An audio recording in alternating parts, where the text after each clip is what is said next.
కామారెడ్డి జిల్లా కేంద్రంలో గత 5-6 రోజులుగా జరుగుతున్న హై డ్రామాకు తెరపడింది. విషయానికొస్తే టీపీసీసీ జనరల్ సెక్రటరీ గడ్డం చంద్రశేఖర్ రెడ్డి పేలుడు పదార్థాల ఆరోపణలో అరెస్ట్ అయిన విషయం తెలిసిందే.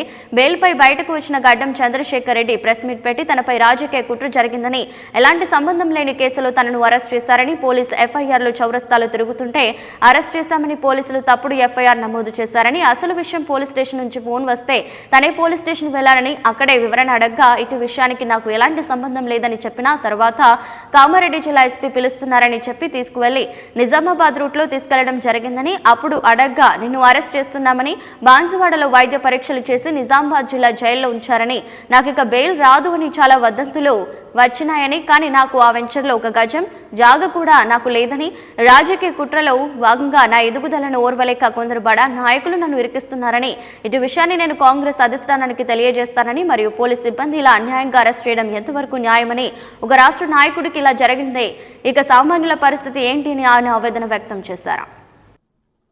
ఎటువంటి విషయాలు జరిగినాయో మీకు ఒక్కసారి పాత్రికేయుల ముందు సవివరంగా వివరించాలని ఈరోజు ఈ ప్రెస్ మీట్ పెట్టడం జరిగింది. ఈ విషయంలో భాగంగా వాస్తవానికి విషయాలు మనము క్లారిటీగా వస్తే, నేను గత నెల 30వ తారీఖు నాడు మా కులదైవం అయినటువంటి శ్రీ వెంకటేశ్వర స్వామి యొక్క ఆశీస్సుల గురించి దర్శనార్థమై నేను తిరుపతికి పోయేసి కామారెడ్డికి రీచ్ కావడానికి 2వ తారీఖు నాడు కామారెడ్డికి రీచ్ అయినా. నేను ఈ నెల 2వ తారీఖు రోజు ఉదయం 6 గంటలకు ఇప్పుడు ఏదైతే ఇన్సిడెంట్ జరిగిందో, జయశంకర్ కాలనీలో ఒక ఫ్లాట్ ఓనర్ తన ఫ్లాట్లో ఉన్న బండరాలను పగలగొట్టడానికి కొందరు ఒడ్డెర కులస్తులను నియమించుకొని అందులో ఉన్న బండరాలను తొలగించడానికి మాట్లాడాడు. దాని మీద ఆ బండరాలు పగలగొట్టడం వల్ల ఆ చుట్టుపక్కల ఉన్నటువంటి వ్యక్తులు 100 డయల్ చేసి పోలీస్ స్టేషన్ ఫిర్యాదు చేశారు. ఫిర్యాదు చేసిన వెంటనే 3వ తారీఖు నాడు ఆ ఎవరైతే బండరాలు పగలగొట్టిన వ్యక్తులను అరెస్ట్ చేయడం జరిగింది పోలీసులు.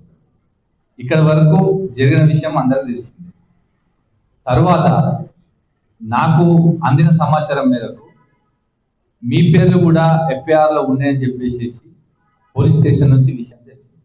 నేను తెలిసిన వెంటనే ఎటువంటి ఆలోచన లేకుండా కామారెడ్డి పట్టణ సిఐ గారికి, నరహర్ గారికి, సార్ ఇట్లా మా పేరు కూడా వచ్చిందని